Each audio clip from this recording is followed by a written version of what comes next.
সম্মানিত সুধী, আসসালামু আলাইকুম।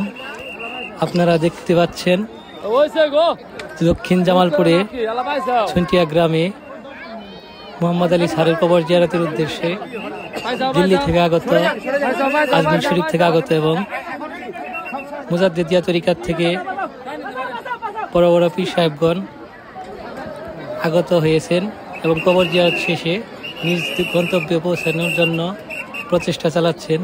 আপনারা ইতিমধ্যে দেখতে পাচ্ছেন হেলিকপ্টার এসে তাদের নিয়ে যাওয়ার জন্য প্রস্তুতি নিচ্ছেন।